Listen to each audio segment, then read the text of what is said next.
Yo, welcome to another episode of the BJJ Goons podcast.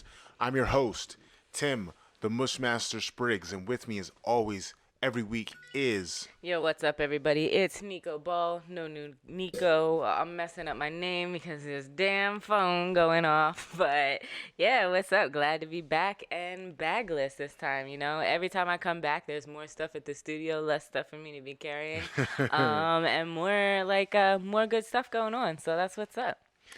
Yeah, we got new equipment here. It's going to be a lot easier for me when I do online interviews or when I'm doing stuff on my computer, when I'm breaking down footage, now that I have the new PodTrack P4 for all our audio nerds. You know what that is.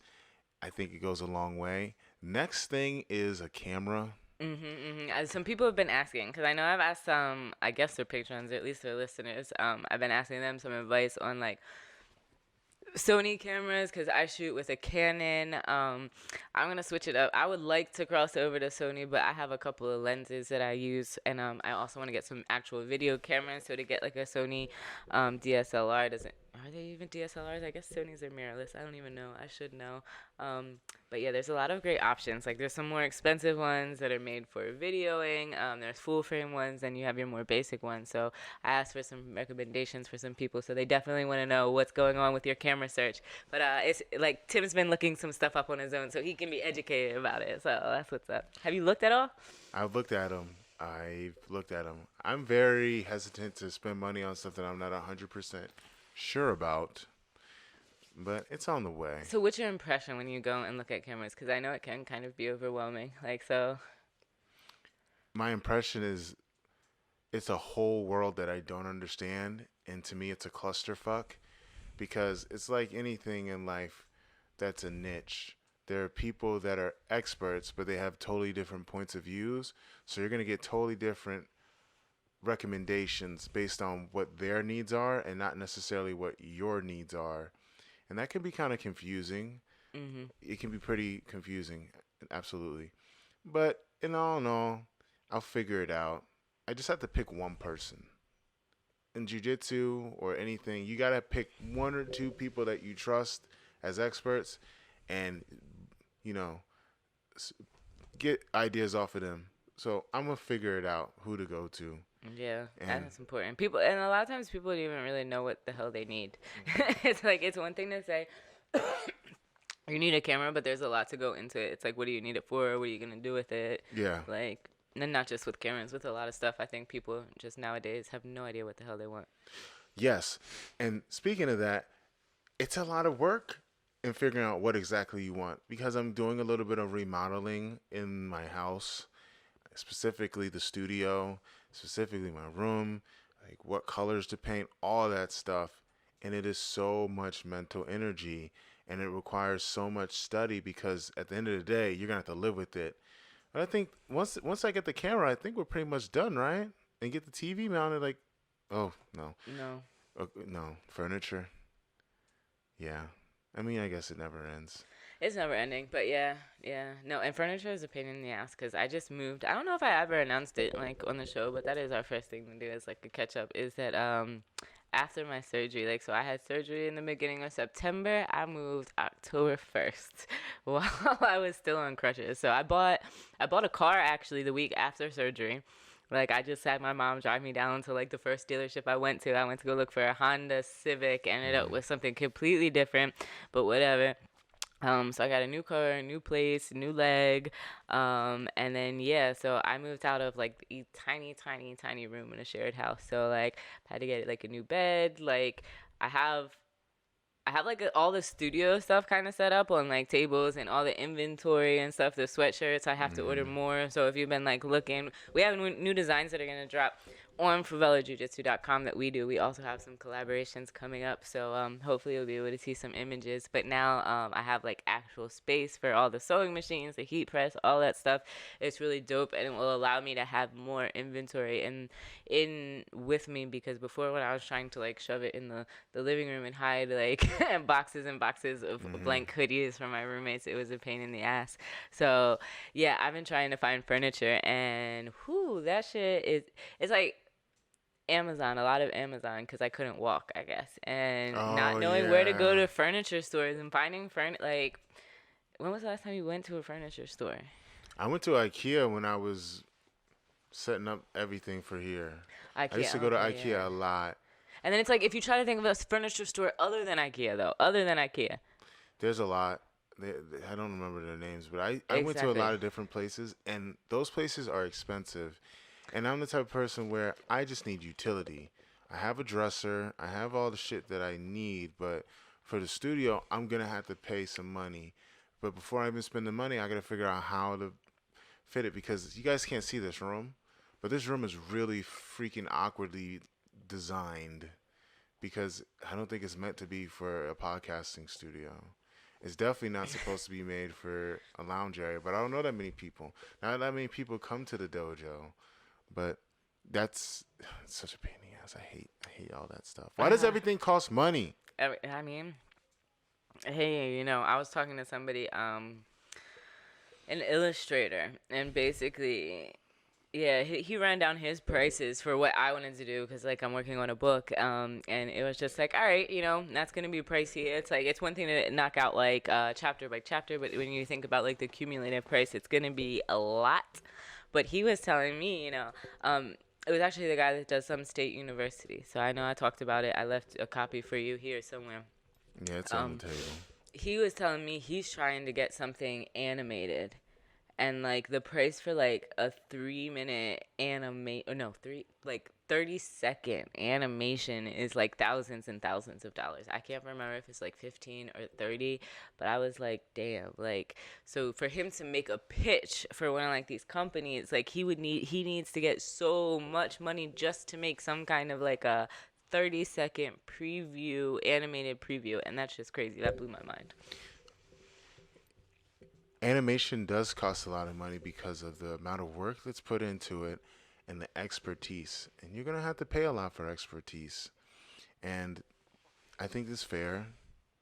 Unfortunately, in what we do, people don't want to I mean, and pay. it's paying a lot to pitch an idea. It's one thing. It's not like saying like, oh yeah, I'm gonna invest $30,000 and like this is gonna be like the pilot to a show that's gonna happen. It's like you have to invest that money and believe in what you have so much that it's worth it. Like that, if like just like they say, Squid Game got turned down over and over again, that you can keep going and going to different places. Like, but yeah, like that's what made me think about it. Like most times, most people they don't want to pay for services. Like I actually had somebody design a cartoon for me, and they said it would cost 50. They charged me an extra like 40, I think. Was it really an extra 40? Maybe it was like 60. So it ended up being Wowzers. like $90. I still haven't used it for anything, but I do plan on using it. But like I also just think it's really important to invest in people. Like I thought his page was cool and what he could do was cool. Um, Sometimes you hire people like that and you don't get back exactly what you want. It's not always on the artist. Sometimes it's you as the person like commissioning the work. You don't express your ideas really well. But like that's just the fun part of getting to like dip into doing that kind of stuff. That's what's up. So much knowledge being dropped. Mhm. Mhm. Let's talk about some jujitsu. Oh, okay, you got no more stuff you're gonna drop. You got no. I thought we were gonna do that on another We can. We episode could. Okay. Okay. because we I was got a just lot like, of you have a jujitsu lot. You talk. always have bad secrets, Tim. I, secrets? I'm gonna call them secrets I because don't think I'm a it's female and it's secrets. like Scorpio season. It was a full moon. I'm gonna be bitter about it. What can you before we get into jujitsu talk? Can you explain this Scorpio season nonsense I keep on hearing about? I don't know. It's just my birthday, so I'm just jumping on everything you always see in social media. Like we left Libra season, it's now Scorpio season. Scorpios are known for being like loud and I guess over posting on memes. I've seen them for Are every you birthday allowed? So season. you're a Scorpio. Happy birthday! I Oh, gave you an early happy you birthday. did. You did. I'm not good with birthdays, but Trivia question: whose birthday is it today? it's DJ's It is birthday. DJ's birthday. It's DJ's birthday. I messaged him. Let me message this man again because how the hell is he not responding to me? But while I'm doing that, talk to us about the jujitsu. All right, so we were off last week because Tim was on one of his secret missions. So in that time, there has been a lot that has happened or is happening. So we just kind of wanted to do a rundown of that. I guess the only one that did happen in the past was Nogi Worlds on October 10th in Texas, the Wild Wild West. It was the first time that heel hooks and twisting leg locks were included in the rule set. So it was pretty interesting. If you guys go to BJJ Heroes, all of y'all, I was gonna curse. I'm trying not to curse. I know Tim wants to monetize this I give YouTube up on it, but go eventually. ahead. You I'm just do still you. just trying. Give me motivation to not curse as much. But for all y'all always complaining about the monopoly of flow grappling on BJJ Heroes, they have a really informative article where you can go through and see all of the champions and all of the belt divisions. We had some. Heather was there. He got taken out in the semifinals of the 97 kilograms. But oh, this is in. I was clearly reading this in. Oh, I guess he's European. I was like, why isn't it kilograms? I was like, what is that? The heavyweight division? Yes, that's heavyweight. Heavyweight division. But Devontae Johnson, he took gold in that division. So Shout out that's to what's Devontae. up. Good shit. Yeah, we're gonna skip over the skip over fight sports. But one thing that's really cool about that article on BJJ Heroes is it goes through, and at least on all of the men, it shows how they got to the finals, like what submissions, like the quarters, the finals, the semis. So you can see like some of the people that were like trying to put into play all of those heel hooks and things like that. That was really cool. I enjoyed that because I missed those matches. Did you watch any of Nogi World? Yes, I watched a pretty decent amount. It was fun to watch. It got me thinking though. The rules are so ununified in jiu-jitsu, and there's so many different styles in grappling. I think it's going to come to a point where worlds, IBJJF worlds, whether it's the gi or no gi, and all these tournaments that originally that were so important are going to lose their importance because there's so many different promotions, so many different events, and they bring the cream of the crop. Before, the last decade, about the early aughts, there was only a handful of tournaments where the best grapplers in the world would be able to meet.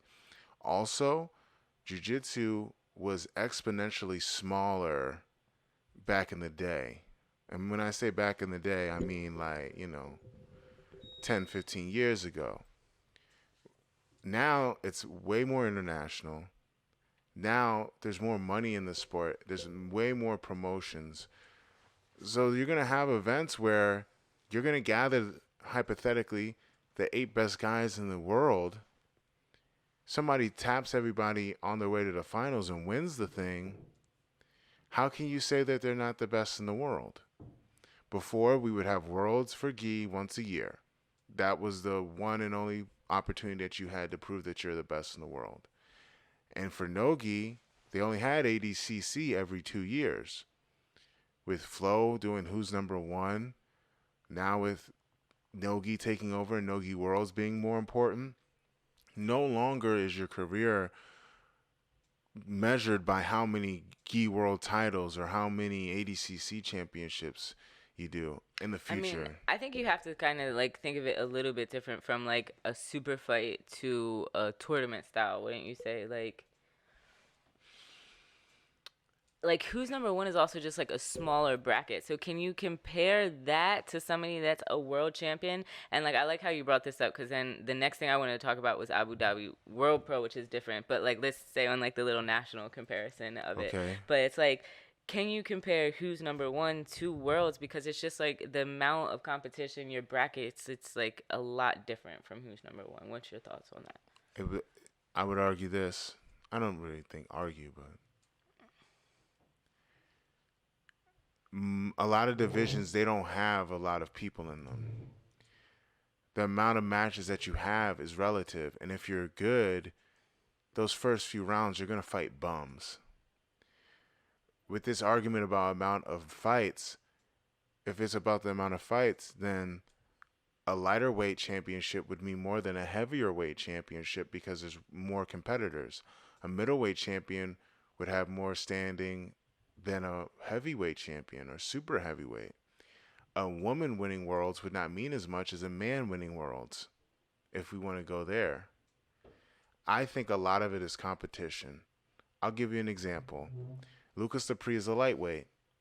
I think one year he had 5, maybe 4 matches, but his first match or two, he was outmatching the guy. I forgot the name of the dude he did this to. It'll come to me later. Lucas Dupree ran up the score. He dropped 50. He like pawned him, yeah. He dropped yeah. 50 It was a on massacre. that guy from Easton BJJ. I forgot his name. I wonder if you can Google Lucas Dupree and massacre and find Yeah, it. 50. He dropped 50 on him like he was Giannis. Is that the same? If you had matches like that to start, those are rest rounds. That's easy work. And sometimes you can close out. You can close out a division at these major tournaments now. I mean, you always could. It's not the same. Do you think that's as you think that's the same as I had to go through a tournament where there's the 8 best guys in the world and I had to beat them, and it's a different rule set. Yeah. You can't compare. You can't compare because it's different sports. Now it's like there's no gi, but then there's IBJJF where there's points, and then there's submission only, and it's all a matter of opinion. I think at the end of the day, no matter what we say, no matter what competition it is, it's a matter of how you view it and what your opinion of it all is. Because you could talk to a guy that likes 10th Planet, and you're saying, "Yo, Lucas Dupree's the shit," and the guy's like, "Well, he only has gi world titles. Like, what has he done in no gi? Oh, okay, he has done a lot of no gi, but you get what I'm saying. There are guys that are specialists. Nicholas Marigali is one of the best gi guys in the world. He doesn't do shit in no gi, so how can we say that he's as good as a guy that does both? It's a matter of opinion." Very true. Very true. And like I think a lot of time when you talk about preference, that's where World Pro and Abu Dhabi really comes in. And I was speaking to somebody actually in Angola because we were talking about they were putting on a local competition that had cash prizes, but were in dollars for local Angolan athletes because they're either trying to get to World Pro or other international. Well, most competitions for these people, they're international because there's not a lot of competitions in Angola or in Africa other than South Africa. So the expense of going up in the rankings is a lot more. The cost is more for these people. So we were talking about how that was their goal, to be able to provide cash in dollars so they don't have to deal with that currency conversion for these athletes. So it's funny how you mentioned like fight to win and all this and how they might have like watered down how there's too many here in America. But in other places where there's not enough opportunity to athletes, like how these local competitions help people. And like again, it all really has to do on your perspective, because not everybody wants to go in the rankings. Some people just want an opportunity to compete. But like Terere historically had that issue. Terere broke off from Alliance back in the day and started TT because of money, because he was poor, he didn't have any fucking money, he was a bolsista in an academy, and he needed to compete in the competitions that had cash prizes, not in the competitions that Gugel wanted him to, so that Alliance could win first place. Because Gugel, we all know, ain't lacking for nothing in his life. So that's why Terere split from him way back in the day. Come 2014, same motherfucker wants to come and ask Terere, who has just started an academy in Ipanema that's a social project. It's not really an academy. Like, it's a social project. Yeah. And that means motherfuckers ain't trying to pay. Like, they're not paying. They're all from the favela. So he came with them academy affiliations. And once again, Terere split from Alliance and started Fernando Terere Jiu-Jitsu. So money has been, like, historically is epic in Jiu-Jitsu. But, like, a lot of people don't know about that. And they don't know, like, all, like, how deep the rift is. But, like, organizations like World Pro, like, they do an amazing job. Everybody that wins, like, in their rankings, the number one, they get flown out to World Pro, which is going to be November 17th and 19th in Abu Dhabi. They're giving $800,000 in cash prizes, right? And they're saying that they have a very significant increase in registrations this year. I'm not sure if it's like the growth of the organization, people going after these cash prizes, which are beautiful. It would be awesome to see, like Rico going out there for 4,000. Oh, 6,000. Man, it's been a long. People going up in belts. I don't know what. Yeah. Oh, see, oh shit. Could you? No, I couldn't imagine Rico with $6,000. I think he would kill himself with the drip. Or studio equipment because he Not makes even beats drugs, now. just the drip. I think he would somehow manage to kill himself with drip or sauce or something. I don't know, but I just thought about "I'm Gonna Get You, Sucker," where he had too many gold chains. He was an OG, over gold. But continue. Oh, but like, so like, I'm not sure if like they're talking. They've noted an increase in registration because IBJJF has abandoned anybody outside of the Americas this year, so it's the only option. Or if there's people like wanting the payouts, like black belt. The black belt male black belt, because clearly it's not the same for men and women, is 10,000. Brown belt is 6,000. Purple belt is 4,000. Blue belt is 2,000 for the female payout. Brown and black belt are combined. That's a 6,000 payout. Purple belt is 4,000 and blue belt is 2,000. So, thoughts on World Pro? Preferences between that and Abu Dhabi? Or IBJJF? I'm always gonna lean towards the promotions that dish out the money, and I think it's important that us as competitors strive to go for those opportunities, which will force everybody to start to pay up. I was looking at the payouts and I noticed, and you noticed, that the women get paid almost half as much as the men. Yeah, and why are brown and black belt women together? Do you know? They've, I'm sorry. They did that since the beginning for both men and women. When UAE first started, they combined the brown and black belts, and that's how Rodolfo Vieira got the name of the black belt slayer or the black belt hunter. But I thought it used to all be combined like that. But then I see the men have separated, which is allowing them more opportunities for money. Clearly, Yes. This goes back to my argument earlier about your greatness is subjective. Your resume is always up to debate because there's less women that do jujitsu than men. I maybe say 90-10 split, maybe more of a split. Not exactly sure. And in my eyes, it's a matter of principle. You should pay them both equally because even though there's less matches, the quality of competitor is tougher per match. It's uncut, raw. You know what I mean? No chaser, no nothing. It's the best of the best going. I can only assume. With the men, there might be a little bit more fluff because there's more competitors. As a matter of principle, I don't think it's right that the black and brown belt women get paid less because they just fight just as hard.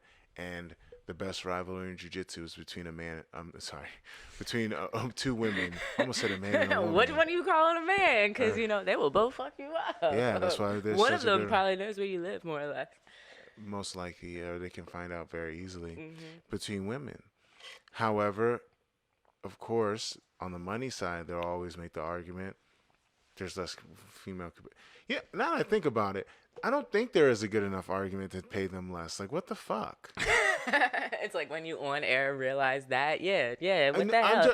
But I say it as a matter of principle, but I'm trying to find the logic in it because it's still black belts competing. It's like the trickle down theory. You know how they're always saying, if you give the wealthy the money, they'll create opportunities. If you give the women the money, they'll stop the men from fucking up.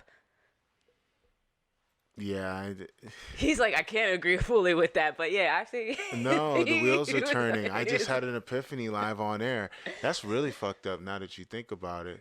Because women got bills too. Yeah, and it really sucks for like the brown belt, the hungry brown belt. Like, you're really disadvantaged. I know, like Gabi Pisania, she came up killing them. She was also a black belt slayer. She won as a brown belt. But that's not everybody. That's not me. I was good as a brown belt, and I beat high class black belts. That's the exception, not the rule. You're already a brown belt woman. Let's say you go through all that and you get to the finals and you win. And you get almost half of a guy that fought somebody on his level. And God forbid if they got closed out. If there's any male closeouts, they got to give some of their money to the women. That's all I got to say about that on World Mhm. Pro. Yeah, the last thing I have to say about World Pro is sliding off. Oh yeah, now I remember. They also had like their tour is going around. So they were in Rio, they were in Portugal this weekend. An athlete that I follow from Angola, who is one of the lucky ones that has an American visa, so he can get to Worlds. He won first place in the Portugal Pro. So all of our listeners, they are not aspiring to be black belt world champions, but love this sport. Like, use these competitions, international competitions around the world to travel. They're so much fun. Like, go compete, stay the weekend, look for other gyms to train at, because that's the thing. Like, if you're going to, like, say, Portugal to compete, like that's also where Europeans is, like, but that's IBJJF. Let's throw some money towards, AJP, other federate. No, they have the checks. They don't need money either.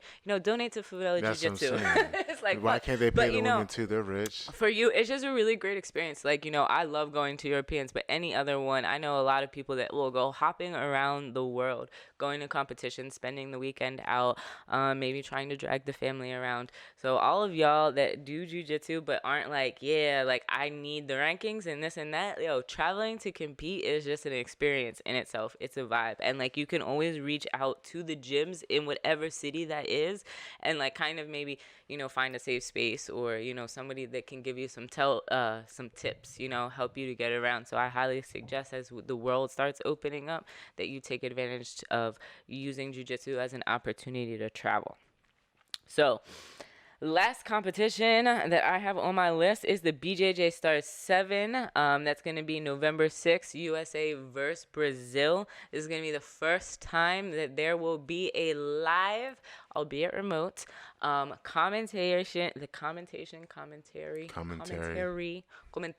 okay, comentario, feito por Flow Grappling, okay. So Flow Grappling is actually going to be doing the commentary. I'm gonna be hitting y'all up in the DMs talking about, like, I guess I know Shanji is going to be the co-host because Hal's gonna be an ADDCC, but what the fuck, ain't nobody called him? No? No. No calls for this BJJ Stars Flow? No calls? They didn't call the masterpiece mouthpiece. No calls? Like, unless Shanji gets on with the crop top team, he needs to get out. I'm not going to say that about Shanji because he's a legend in his own right. Oh, he yeah. knows a lot more jiu-jitsu than I do. However, I'm always trying to do commentary. Flo asked me to do a breakdown of the Gordon Ryan versus Philip Rowe match, and I did it. Oh, I was looking for that. Like, yes, they haven't released it yet. I wish I had that pod track 4 with me when I did it. However, I'm gonna do a lot more. Looking at it now. I see you looking at it now. I love it. I'm looking at it. I'm like, looking at it like Gollum looked at the ring and from Lord of the Rings, like, my precious. No, and it's funny because, like, I called him this morning. I asked him, I was like, yo, because I asked him earlier this week. I was like, you figure out how to use that joint yet? He's like, no, because I worked today. And I was like, yo, if you think I'm carrying this shit over here again, this other one, when you have one, like, you're fucking wrong. Like, to my defense, I've had a very busy month, especially the last 3 days have been very busy. Notably, we both have, but that's like, I'll give it to him. But like, yes, I know he has, but it's not. It shouldn't have been that hard. But yo, then like as I was doing the outline for it, like I went to go look for that breakdown was what I was looking for, and I saw you as over the headlines on some other stuff. And you're just always funny. Like your interviews are always classic. That's why I say, come on, y'all need to hire this man. Like. Wow. I forget what it was that you were talking about that had me dying. When I said that the Yuri versus Muhammad match was against 2 Lex Luthors? No. There was one that you actually said on Flow Grappling, and you were making the comparisons, and then they're talking on the damn podcast, and then like you were in the comments on their YouTube. I thought it was an interview with you, and then it was like, no, Hal's like, oh. Tim's in the comments now talking about they need to give Gordon ginger ale. He needs ginger ale and saltine crackers. That fixed my stomach. I had stomach issues too. That shit saved my life. But it was just so funny because I thought it was like an interview between the two of y'all. No. But like, because you're in the headline of the clip, and it's just funny. He was like, oh. Tim's in the comments. Tim is watching, y'all. He's watching. And it'd be funny if I was on like a show, like if they did a reality show for jiu-jitsu. That'd be pretty funny, man. I'd be pretty funny because I would be like, oh, you're paying me just to go coach some people in jiu-jitsu, roll a little and talk shit, and like get all expenses paid. Hey, sign me up. Yeah. Let me bring the homies with me if they're not too busy and they don't ghost me. But anyway. Some of the homies will actually be on this upcoming card in Brazil. May is set to fight Thiago Barros, which should be super interesting. Love to see May compete. Tynan Dalbra is going against Lucas Gilberto, former guest. And then we also have like some ladies. Anna Rodriguez is going against Dinah Senna. There's an article on with this lineup because it can sometimes be a little bit difficult to find. Coming out on favelajujitsu.com tomorrow. So if you want to see who's going to be on that card or how you can watch, Flow will be streaming it. But, for all y'all cheap motherfuckers like me that don't got a Flow account, you can get the pay-per-view and, really, throw that, I think it's 10 maybe $20, but support the jiu-jitsu community, support the Brazilian jiu-jitsu community, buy the damn pay-per-view. It would really be dope if y'all would stop being really cheap. Yeah. All Yeah, don't be a scab. right. Don't be a scab. I'm looking forward to this Celso Vinicius versus AJ Agazarm. Why? Oh yeah, the American thing. Why? AJ. Why is AJ Agazarm a thing? They needed an American, and then like Gordon's got a tummy ache. Gary is doing what Gary does. Who? Are they running out of white guys? They I don't could have know. called They Daisy should have Fresh. They should have sent Nikki. They should have sent Craig Jones. I think it's Gee. It has to be Gee because that's Gee. That's Oh definitely yeah, Gee. true. May That is explains. So definitely there's no Gee. American. There's no Americans that can. I was gonna talk about that too. Why do you think in Brazil they're marketing the gi so hard when, like, what do you think is a disconnect between the United States grappling scene and the Brazilian grappling scene? I'm noticing that Brazil is very steadfast in promoting their gi. Their super fights are based in gi, but in the United States, I mean, they just don't give a shit about gi. They treat That's gi true. like an old yeller over here. Just take it in the back and shoot it. I mean, yeah, that's true. Cause like even in Brazil, when it can be hot, like 90-degree weather, that's like maybe the only time that they'll do no gi training. They're really hesitant to it. I have never really been to a gym where they have no gi classes on the schedule. Mm. Alliance probably does. It might be a cultural thing. I think that would be awesome to actually get on like an old head Brazilian to kind of speak a little bit to this because I think it's they talk about American Jiu-Jitsu, and I think I'm from the East Coast, so I see a lot of that wrestling influence in jiu-jitsu. Like a lot of those Hmm. people that got picked up from the wrestling background and then they got thrown into it and they were always more prone to it, or the people in MMA. And I think in the US we're just more amenable to, and we have all these competitions, these super fights where they can kind of put on their style. And in Brazil, it's like you either do MMA or you're doing jiu-jitsu and gi. So it's like it's interesting to see, like, because I always thought, and it's been a while since I lived there now, like almost 5 years. But like, yo, like their idea of like a double like takedown or a body on it was just like comical. It was like never like correct. Oh wow. And it's like, how is this like you're wrestling? So it's like they really like they pull in like wrestling coaches from like Cuba or different countries, but they actually come in, and it's like you got to think like wrestling and judo, they're also like imported. So like we have a lot of wrestling in the U.S., but like not so much in Brazil, and I think that might shape like the no-gi culture a little bit. That's a very good point. Because the United States is known for wrestling, but not judo. Brazil has a great judo tradition. I think that has something to do with it. We need to get one of those old heads on here. Yeah, it's like checking like the trade routes, like the like the spice routes. Where The is it Silk going, and Road this and all and that. that. Yeah. Yeah. All right, so the last thing that I wanted to wrap this up with, since we talked a lot about competitions, like Tim's been doing a lot, like with whether he's competing, not competing, what he's doing. So I wanted to talk about setting intentions, and like that's really important, whether it's for jujitsu, for business, or in like your personal life. But especially if you're talking about competing, like, because I know Courtney from Randori, she's going down to Worlds. She hurt herself training with like a crazy weight belt or something like that, and like so she's like icing her knee and still trying to prepare for Worlds. She's got like 2 more weeks and she's got to fly out there injured, and like that happens a lot to us where like we set the intention to go and we compete or to meet this goal, and we can prepare for it, or we can think we were prepared for it, or we can do everything we think we need to do to prepare for it. So how do we like really like measure that, right? Um, so first, you got any goals? Like first, like it's nice to set off like again it's Scorpio season. Like so maybe like tomorrow's gonna be the first, right? It's not today. Yeah, it's Halloween today. So I got my mask. You Yeah. should have wore the mask the entire show. I had the glasses. It's weird, you know. It would have been weird. But you know, so we start tomorrow, November 1st. So it's like, do you have like a short-term goal, like a monthly goal? Have you ever tried to set like a goal for a month? I usually have a checklist of stuff that I need to get done, and my goal is to complete it. And in my long-term goals, I have major long-term goals, and then every day my goal is to take the steps forward to accomplish them. My goals have been very big, like doing jujitsu, like win world title. What do I have to do to do that? Well, I have to train. How do I facilitate that? So I guess you could say I have monthly goals, daily goals, and they just they cluster with each other, like they're interlocked to a point where it just becomes my everyday mo, and my goals become a part of me. So yeah, I could say that. Hmm. And I think like something that you said that was really interesting, and why I was kind of bringing this up is like because you could have multiple goals, Mm-hmm. right? And your goals could interlock. Yes. And so that could mean that you are not doing what you're supposed to do to complete one goal, or that you are failing or have neglected it completely because you're focusing on something else, right? Yeah. So that was like kind of like what I wanted to like bring up a little bit today. So like how do we avoid that like cuz like as we well, if you're not a first time listener, you might know that like I come from an education background.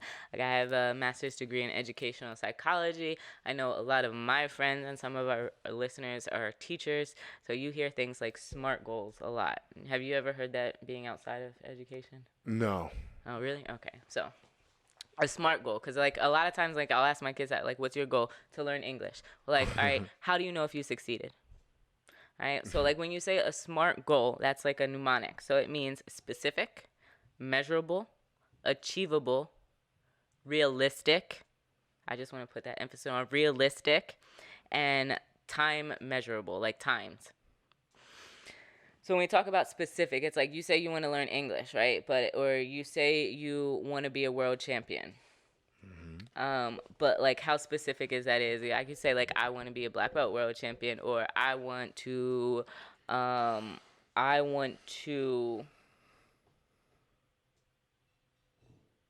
what's more specific? If like I want to win major titles at every belt level or something. Very specific. Something that is measurable. Like, so how can you measure it? It's like, all right, so if you're going to be a blue belt 2 years and you know you have how many major titles, you know, maybe 3 in that year. So you have like a 2 year period where you can buy for a certain amount of titles if your goal is to be like a world champion at each title, or at least get one of the major Grand Slam things. So, you know, in blue belt, if you break it down to like I should have 2 years at this belt, or maybe one, you know, that is something very specific. That is something measurable. That could be something that is achievable, right? Like for me, being a blue belt world champion, the year of the pandemic was not going to be achievable, or was it going to be realistic, right? Because there's going to be no jujitsu. So you should have something that's specific. You should have something that's measurable, like how many. Like you need to have like a number to it, not just like I need to learn English, or I need to learn to pass the guard. It's like what guard passes do you need to work on? Is it like a knee slice? Is it like a Toriando pass? Like you need to be specific. Realistic, right? You know, especially in jiu-jitsu, like big boys trying to do these little boy moves. Stop trying to do that. Stop trying to do it. Yeah. You know, and it has to be timed. You know, you have to set yourself some limits to when you're going to do it, right? So, for example, I had a goal of completing the book, and it had a specific time that I have not done it by, right? How do I know that I've not done it? It's because I set some backstops into place, or backstops or benchmarks. So this is something that I learned about when I was reading David Goggins' book. Whew, that man gets tiring. I don't like I think that man is kind of selfish, egotistical, and like I feel bad for his wife and his mother, um, who he was not a very good support for because he was too busy going after his own goals. Wow. I gotta read this book now. No, like it was maybe like literally he was like he does all these races and all this stuff. The one time he went to go support them, like the bell went off and he took off running. It's like, yo, motherfucker, you were there to help them, to bring their water, their chairs, their everything, not to race. And he just left them. I was like, that's really selfish. And like you can just tell from his mentality, it seems like he does this a lot in his life. So he has like some good tips, but it's like, okay. But he Mm. says like there's things like backstops or like something that you're supposed to do when you're orienteering in a map. It's like, how do you know you fucked up? How do I know I fucked up? It's because before my surgery, I hit up Master Lloyd because I had needed somebody to keep me accountable. I was like, yo, you're supposed to do da da da da da thing. You were supposed to have done it by then, and I bet you I can finish mine before you ever finish yours that you were supposed to do. So we had like a little bet, a running bet, right? And this was weeks ago before my surgery. Now, neither of us have gotten this done. And I know I fucked up because me and Master Lloyd haven't even talked to each other. So, like, every day that goes by, it's like, dang. I was like, I haven't held him accountable that, like, he hasn't done his shit because I know I haven't done my shit either. So, it's important that you know, like how when you're messing up, it's like Tim can go and do all of this, but it's like if he didn't tell me he was, like, leaving next week for the podcast, leaving next week and not be able to film, like, that would have been a fuck up. It's like, how do you realize that? When there's like 3 weeks with no podcast or something like that. So you need to know how. And we've never really done that. We did take 1 week off, you know, but it was like conflict. Like that was just like, all right, we had shit to do. We were traveling, yeah. Yeah. But like, you realize that we've been so consistent like with this. I think I'm very inconsistent in everything that I do. People think I'm very Really? consistent. Yes. You seem very responsible. I think you're more responsible than I am. Because you got to think of it. That's why I said multiple goals. And when I talked about the brain dump, right? So if I have multiple jobs, like if you want to say like me sitting here right now, it's content, like a content creator. Me, normally what I have to do is produce this podcast. And like I would say today, I'm not really doing the production. You're doing the production. Yeah. Then there was the whole thing, like I run Today Kids Project. And when I had that breakdown, like I like told everybody at Today Kids Project I was going to quit. And people don't realize it, but I have really stepped back. I haven't done shit for them really. Like I'm in communication and I'm holding it together, but like I needed that space and I still have but people don't realize that. They don't know that. Like and I still keep it together and they're still depending on me, but it's like there's more that I should be doing. And it's like then I have Favela Jiu-Jitsu. I'm producing clothes, but like I have a website and I do editing and like I have like the person like we're going to be at BJJ Pro like or the BJJ Stars in November. Like doing content coverage. So like people think I'm always doing shit, but like just because I'm covering BJJ Pro doesn't mean like I'm doing merchandise for BJJ Goons. They're different jobs. So if you guys remember in another episode I talked about doing a brain dump, where you talk about all the responsibilities that you have or that you think you need to have or think that you have to do in like your personal and your business life. And then the key is put the role to it. Like what is the role, the title of the person that needs to handle this job, and you realize you're trying to put on all of these hats in one day, and that's kind of what I do. It's like that's why I haven't finished like the curriculum that I've been working on. It's like I've been productive, I've been doing other stuff, I have a whole other job that pays. It's like, but I haven't been working on that one thing, that one project, you know. And I have to hold myself accountable because you know sometimes it'll be like, oh, it's easier to go sew a sweater than do this. And like I could sell that sweater for $80 maybe, but it's like I needed to do that. So it's like you really have to be able to set your intentions and like prioritize them. Like again, every month for me is very different. I have to go to Brazil like next month, you know. So next month I have to really take on that. Like I have to be the executive director again, and like and that means like something else is gonna have to go to the back burner. And if I like just go into it thinking like everything's gonna be the same, then like I'm going to be leaving people behind without like, you know, leaving them prepared for like my absence. And it's like, I think it's very easy for us to like think that we're doing the right thing, but you know, really got to give respect to how much we're pushing ourselves, especially in training, you know. It's so easy to overtrain, over push yourself, do this, do this, do this. It's like, oh, you're getting all these medals, but like you're breaking your body down. Like, so you really do have to evaluate your performance, I think. That's some knowledge right there. Man, you just dropping knowledge darts all episode, Nico. I'm going to get into some black belt wisdom. But before I do, I just want to give a special shout out to two of our sponsors. First, Blue Edge Business.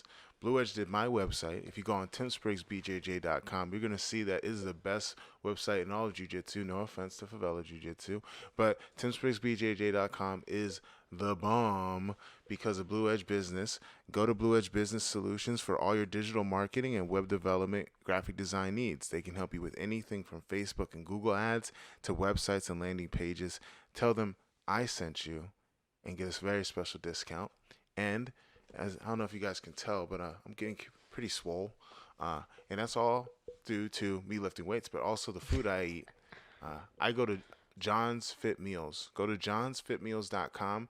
They are a meal prep service. They have a new menu each and every single week. And when you go onto their website, you can select what you want. It's all homemade with excellent ingredients that are healthy. None of this freeze-dried bullshit that they give you and all these other big brand food prep companies. John's Fit Meals does the opposite. They give you all that good stuff, and it's local. So go to johnsfitmeals.com and use promo code BJJ Goons for a really dope discount.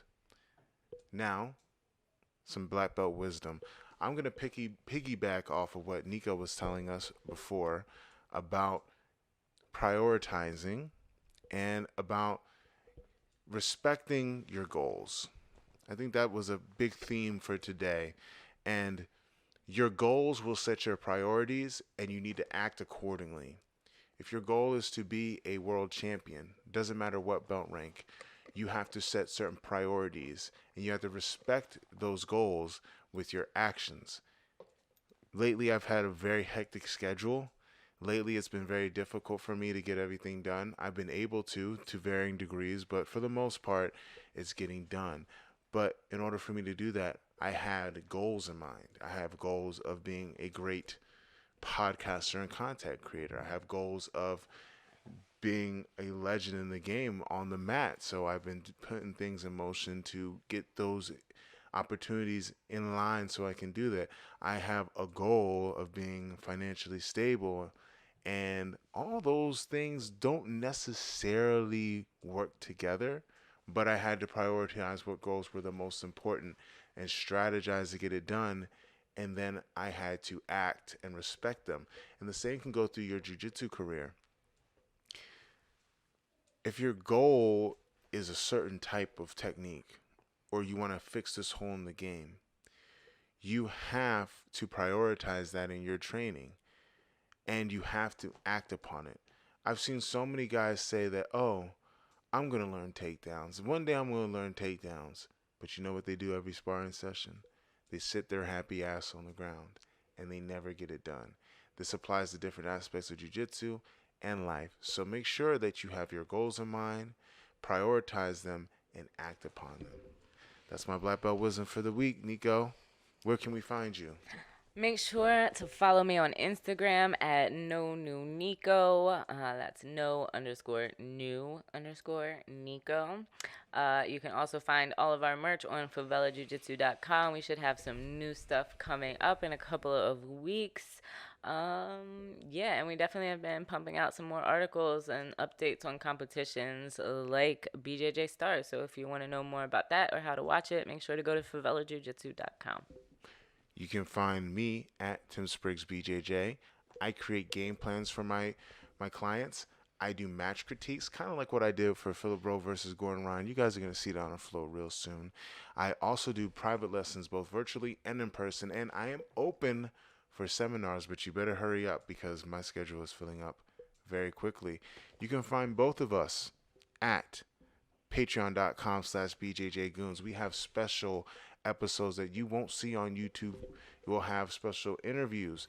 We have town halls. We just had a town hall this week. That's part of the reason why we didn't have an episode last week about BJJ thoughts. Yeah, I was actually like, those joints make me like so nervous. Like it was a lot of fun. I was glad to get it done. That was a good birthday present to get the first one in the bag, because doing them like every month after that is gonna be so much easier. And you never know who knows who. Mm-hmm. If you guys watch that episode, yo, that was so funny. Like somebody came in there with like, he was like a thought connoisseur, or not even a thought connoisseur. Like He just knows a lot of people. Yeah, you gotta like, watch the episode. It's on Patreon. It's the town hall. It's gonna come up probably this week. Or I don't know if I'll drop it this because our bonus is coming out tomorrow. But whatever, you might just get 2 this week. But Also, go ahead. no, go ahead. No, I was gonna say, and DJ Jackson made an appearance. I think he was the MVP of the show. He was definitely the MVP. But make sure you guys check us out on that. And I'm on Instagram at timspriggsbjj.com. I'm sorry, timspriggsbjj. I still haven't got my fucking blue check mark, and that's bullshit. But anyway, anything you want to add, Nico? Nope, that's it. I'm gonna go punch air like Cuba Gooding Jr. Boys in the Hood. This has been the BJJ Goons podcast. Peace.